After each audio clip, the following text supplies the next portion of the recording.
Hello Leo, welcome back to my channel if you're a returning subscriber. If you're new to the channel, thank you for coming. This is a Leo collective reading, so please don't forget to like and share or like and subscribe, as that moves the, sort of circulates the videos around so that more people can see them. And then we've got Orna, Leap of Faith, coming in for this is something that you're busy with, but you're going to be under quite a lot of pressure.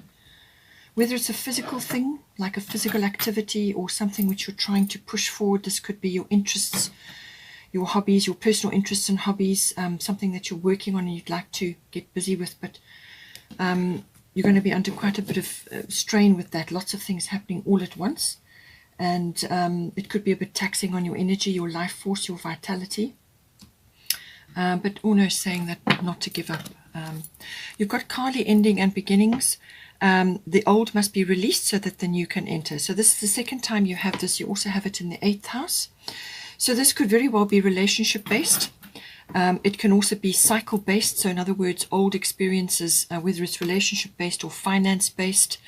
Also could be letting go of old things, whether this is old mindsets, situations. It can even be people that have kind of are moving out of your environment in some way. Some people could be transitioning to the next life, but it's usually ego death. That's normally what comes in with the 8th house, or the passing away of some aspect of you to make room for new things.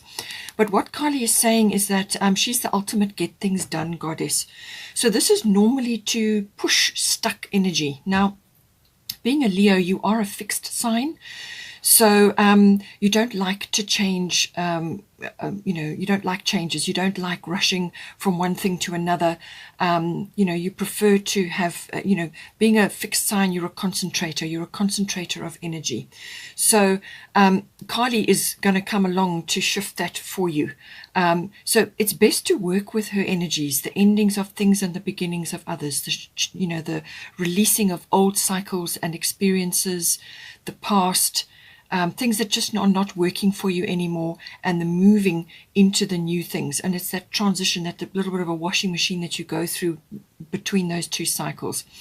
She's the ultimate get things done goddess, as I said. So if you kind of are resisting making certain changes, which you know in your heart you need to make, then she's going to come along and shift them for you. It will be an upheaval, and it could very well be a little bit of a it could even be a shock, or it could be things coming to the surface and now you've got to face them whether you want to or not. So it can be quite a wake-up call, but if you work with her, you can achieve an incredible amount, and you will be able to shift an incredible amount out of your life that's no longer serving you anymore and move forward. So that's what it's all about. But what she's also saying is that these changes that you need to be making at this time, and it's coming up in the 8th house and obviously other areas, but I feel it's very much 8th house connected. We will get to that. This is not to be afraid, or to be fearful, or to be angry or resistant, or to any kind of other negative thing that's going to hold you back.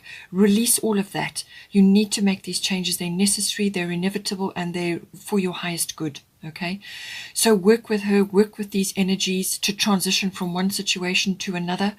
You, as I said, you will achieve an incredible amount because of her energy. So something falling away, something beginning, and closing of a chapter, beginning of a new chapter. But it's really is releasing the old to make way for new things which are going to serve your growth and serve you better in the future.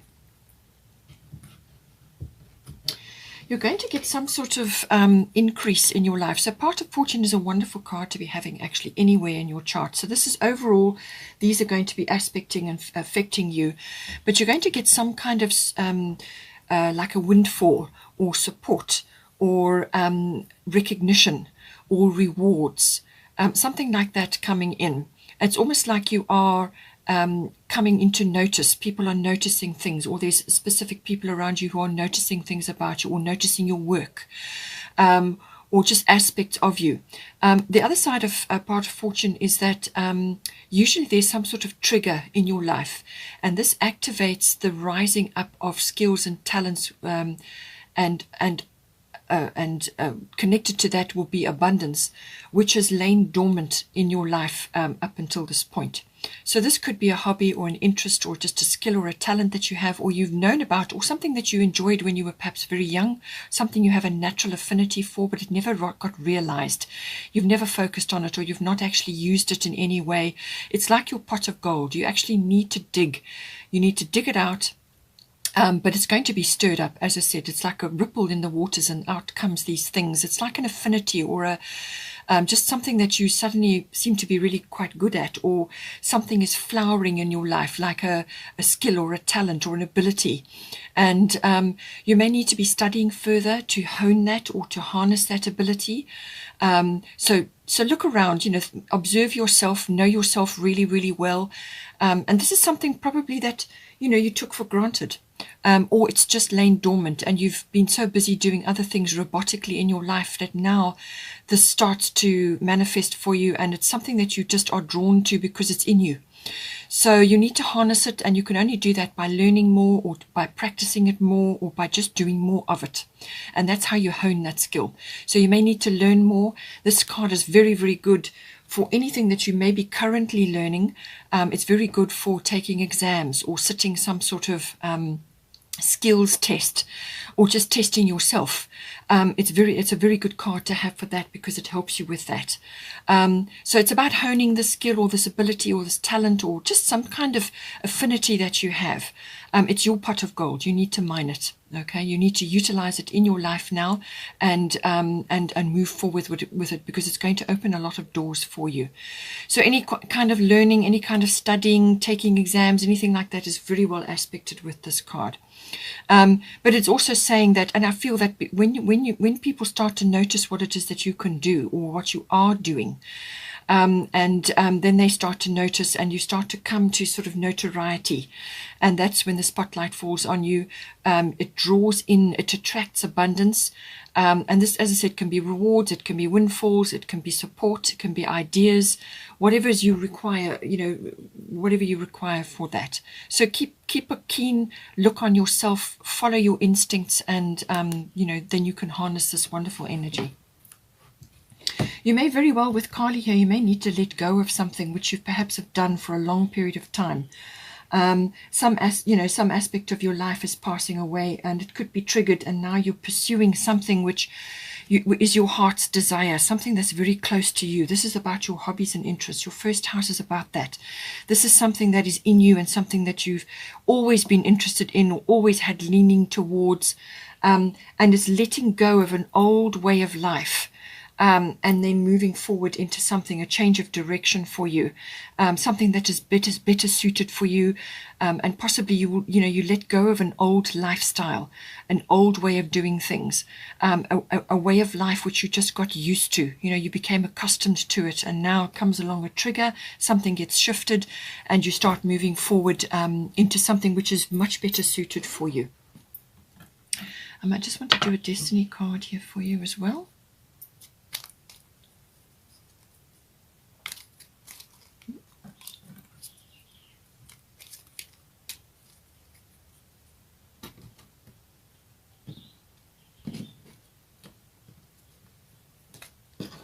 Satisfaction. Okay. So I feel, once you start making these big changes here with the endings and beginnings, and you start accessing this, whatever it is that is rising up to the surface. Now, 8th house is about that, things rising up to the surface, things that have been hidden. So whether it's your psychic abilities or your ability to handle finance, business, or some other aspect, it's the rising up of that. And I feel that once you start tapping into that, as I said, it's something that's already in you. It's latent in you. Once you start tapping into that, then you're going to come into this very strongly. But it's the process that you go through.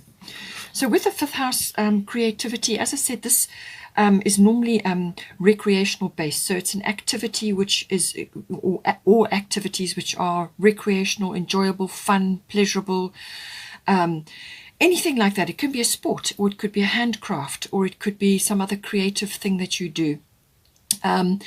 We are all creative, but not all of us are artistic. So use your creativity at this time. It's your particular brand of creativity. So it could just be the way you dress, the way you speak, the way you handle children, the way you dress your home, the way you there's lots of things, lots of ways that we use our creativity. It can even be giving speeches or talking to others, motivating others, or giving courses, or whatever it is that you do.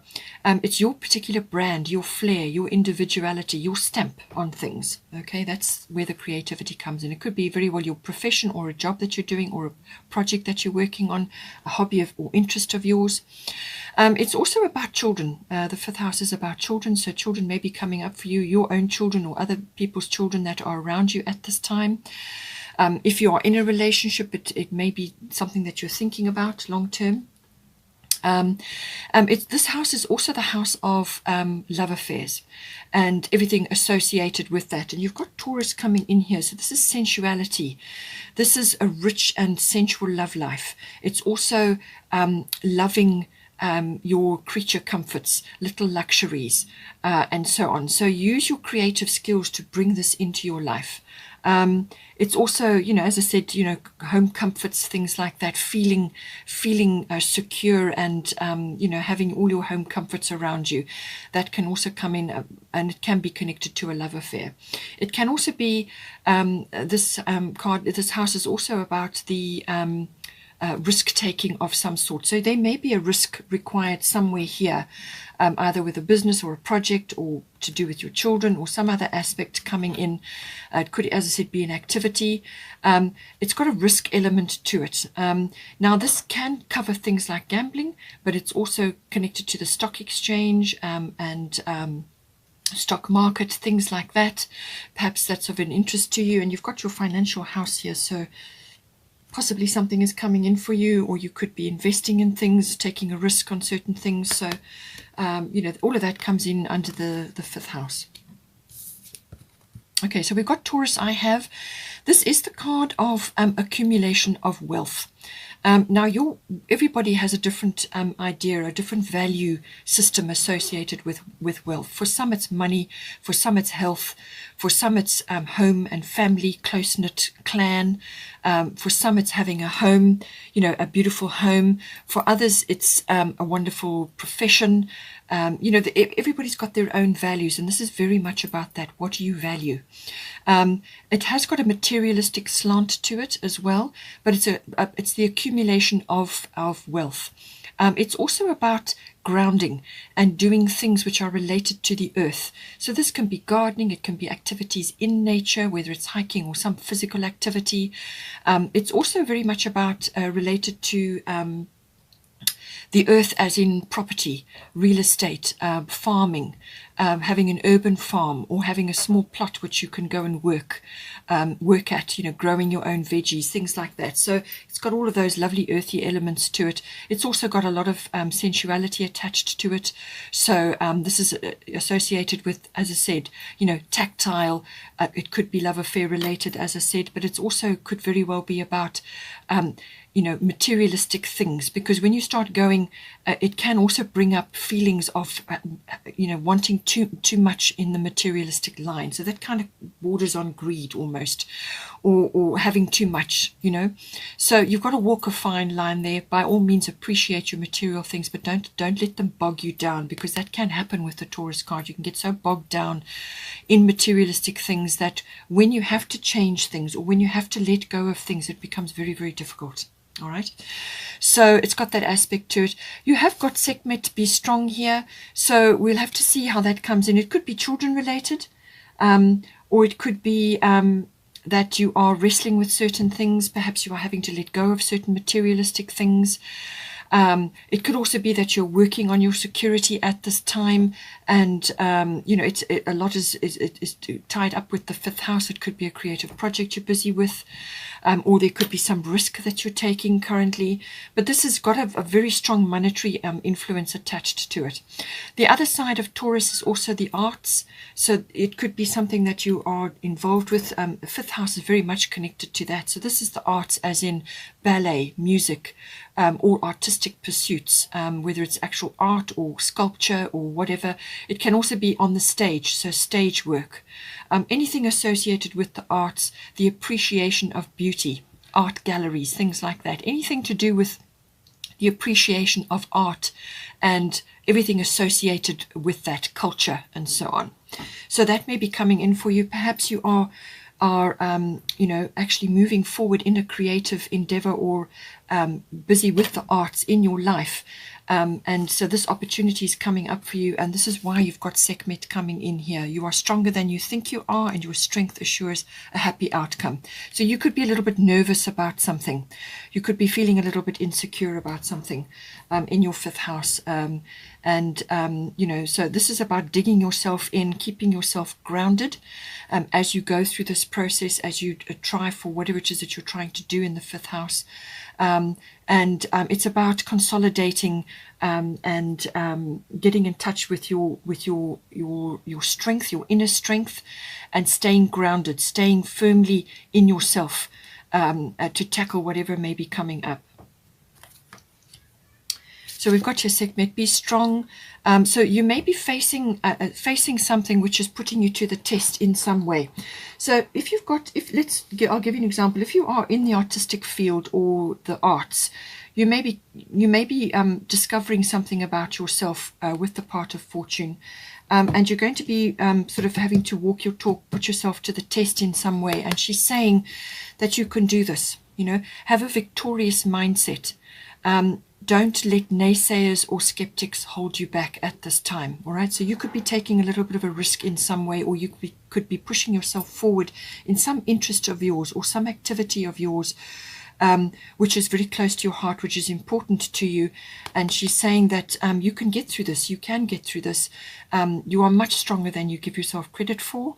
And that you will have, as long as you have a victorious mindset, be confident in your abilities, you will overcome whatever is coming up for you, any sort of challenge. But ignore the naysayers, ignore the skeptics. You just ground yourself and work methodically and practically, which is another Taurian trait. Be methodical, be practical. Stay grounded, and you will work your way through whatever challenge you may be facing at this time in this house. Just have that victorious mindset. You may also want to be doing physical activities to build your actual physical strength up. So this is why it's coming in the activities house, some sort of recreational activity. This is to build you up in your physical body, because the Taurus energy is very physical, all right? So that's going to build you up in some way so that you can tackle a great variety of things. Then here we've got the 8th house, which is this is the endings and beginnings coming in for you. So it's very strongly aspected. If you are in a love affair, sexuality may be coming up at this time. But I do feel this may be financial related. And it's, as I said, some sort of cycle is ending for you, and some other new cycle is trying to manifest. And you've got to let go of old things. You've got to actually simply let go of old mindsets, of old ways of doing things, old professions, whatever it is that you need to let go of, okay? So this can also be about the rising up of things that have been hidden or pressed or suppressed or just ignored, okay? So it's the rising up of that. You simply cannot help it. It's going to come up. You may have a few secrets coming up. There could be a few power struggles in this house as well. But it really is about things being revealed, all right? Revealed within yourself and revealed to others as well. It's got a strong finance aspect to it. So this is, insurances, investments, assets, banking, accounting, taxes come in very strong, and monetary affairs, as I said, do come in with Taurus as well. So those, all of those aspects. It can also bring in inheritance and legacies, especially if this does relate to the passing on of somebody and you're now dealing with inheritances and things like that, or some sort of legacy. You may be in the monetary profession and you deal with this, handling other people's money. That also comes in on the 8th house. Things are changing now. Things are changing in this arena across the world. So you may be going through a lot of significant changes right now. This house is also about regeneration, renewal. So some aspect financially may be coming up where as I said, old aspects are falling away. They're just no longer serving you anymore, and you need to change. You need to change gears now and move forward in a different direction. So it could be the regeneration or the renewal of something. It could be an old idea, or it could be an old way of doing things, or something which just suits you better at the moment. It can also be, the 8th house can also be when it comes to partners, so business partners or committed love relationships. Okay, so this is a committed relationship or a very close personal relationship. You're committed in some endeavor, whether it's a relationship or a partnership. It's the nuts and bolts of that. How are you two merging together your emotional and material resources? How are you bringing that? How are you merging that together? And all of those aspects. Or how are you separating them if you are diverging and going in a different direction? So all of that comes in the 8th house. So here you've got Mars force. So this is a very strong card. Mars is the god of war. So you may be feeling that, you may be feeling that way. You may be feeling challenged. You may have to defend yourself. You may have to take action in some way. That is the Mars energy. It's a powerful energy, but just be careful that it's saying go ahead and do what you need to do, but just don't be too forceful about it. You've got to work in a measured, step-by-step way with power, and then you will achieve what you need to do. But certainly the energy and the enthusiasm and the drive is there. This is about drive. This is about ambition. This is about pushing forward on something with great intention and determination. It can also be losing tempers or having lots of egotistical things going on around you, or the rise of ego within you, because this is rising up. Don't forget the 8th house. So you may have to grapple with a few things. There may be a few power struggles going on, but it's also a very direct and very direct and honest energy. Put your cards on the table. Get things clear. You know what you expect, what you want. Be clear about what it is, and then go for it. This has got a very much a driving force, ambition, goal-oriented, and going after whatever it is that you have set your sights on. But just be aware of the rushing of you're just rushing in general. Forget it. Don't do it. Work in a measured way. Hot tempers and flare-ups and things like that. Try and keep all of that under control. Ishtar, boundaries. Love yourself enough to say no to others' demands on your time and energy. So with this, everything I've talked about, and with the Mars energy, you may have to, be very clear. You may have to check your current boundaries. It could be that some boundaries have outlived their usefulness. Because you are changing and you're going from one cycle to another, or you're letting go of certain things and moving into a new phase, some of the boundaries that you had attached to the old cycle may need to be reviewed or changed or dropped at this time. So just assess your boundaries. Or it could be that you need to put in new ones, or you need to put in boundaries with specific people or with specific situations. Love yourself enough to say no to others' demands on your time and energy. This is going to, when you work with the energy of Ishtar, this is going to give you the impetus to put boundaries in place. And when you do that, it frees you up, gives you time to relax, to do recreational activities, to actually have time to yourself, to regenerate your energy, which is another aspect of the 8th house. Regenerate your energy so that you can make accurate decisions. You can make informed decisions because you're attached to yourself. You're doing things, you're making time for yourself so that you can make informed decisions. You don't want to be rushing madly into things or having people taking things from you and making demands on you all the time, because then you limit your time that you need to spend on yourself, going within, doing all of that special work. So make sure that you're giving yourself time to rest, relax, rejuvenate, and regroup. To move forward and make decisions, whatever they may be, and just review boundaries that maybe have been attached to an old cycle which is now leaving you. First house is the body. So this could all be sexuality related, and could be related to a strong relationship in your life, because you've got the first house, which is to do with your life force, your vitality.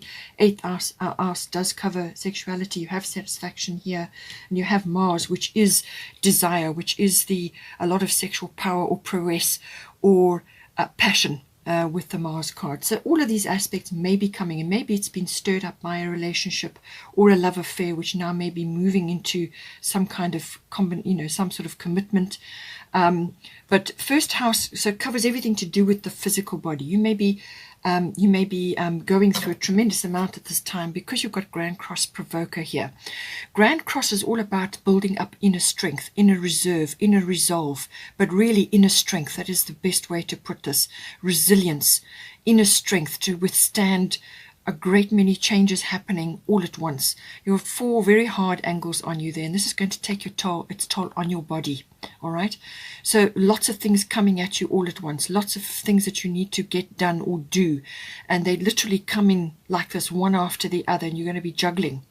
So make sure that you look after your health, keep your life force intact, and this is why you have boundaries here. Okay. So it's all about your life force, your vitality, your energy levels. It's about your appearance. It's also about what you are projecting to others. So with the Grand Cross Provoker, communication to others comes in very strongly because you're going to be under a lot of pressure. There could be a lot of frustrations. There could be delays. You could be juggling. And you can't afford to get tired or run down, because then you're going to start slipping into resentment and snapping at other people and losing your temper. So just make sure you look after yourself. Give yourself time. When you need to take a break, you take a break. All right.